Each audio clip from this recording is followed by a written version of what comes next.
भगवान मुझे ऐसा आशीर्वाद दे, ऐसा वरदान दे कि मैं कभी भी कुछ मांगने की इच्छा मेरे हृदय में ना हो।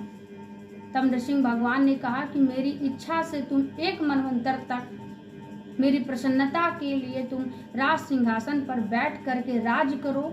इसके उपरांत मेरे पार्षद बनकर सदा मेरे साथ रहना, मेरे साथ रहना। इसके उपरांत नृसिंह भगवान ने प्रहलाद जी का राज्याभिषेक किया, उनको राज सिंहासन पर बैठाया।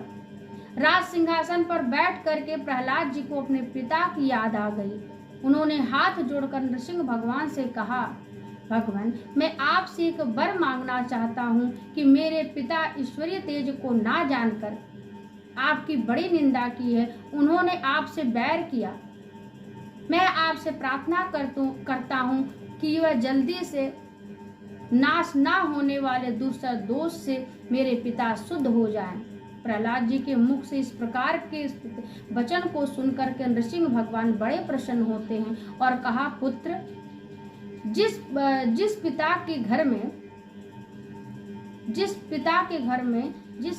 एक भगवत भक्त जन्म लेकर आता है, उसकी तो 21 पीढ़ियां तर जाती हैं।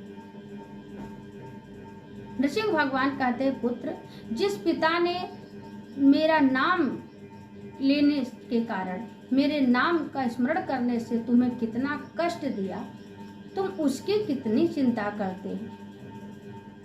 और हे पुत्र तुम्हारे पिता तो तर गए, तुम्हारे पिता कौन कहे, तुम्हारी 21 पीढ़ियां तर गई, तुम्हारी 21 पीढ़ियां तर गई। पिताजी का तरन तारण हो गया, साथ में ही 21 पीढ़ियां भी तर गए। नृसिंह भगवान इस प्रकार से प्रहलाद जी पर कृपा करके वहां से नृसिंह भगवान चले जाते हैं। प्रहलाद जी ने 1 मनवंतर तक पिताजी के राज सिंहासन पर बैठ करके सुख भोगा। नाम जपत प्रभु कीन प्रसादु, भगत शिरोमणि में प्रहलादु। अंत में शरीर छोड़कर भगवान के धाम चले गए और अंत में उनके पार्षद बन करके कभी अलग ना होने वाले सेवा प्राप्त करके सदा सदा के लिए भगवान की शरणागति ग्रहण कर ली। तो इस तरह से श्रीमद् भागवत महापुराण में श्री व्यास जी महाराज प्रहलाद की कथा का वर्णन करते हैं। तो बोलिए वृंदावन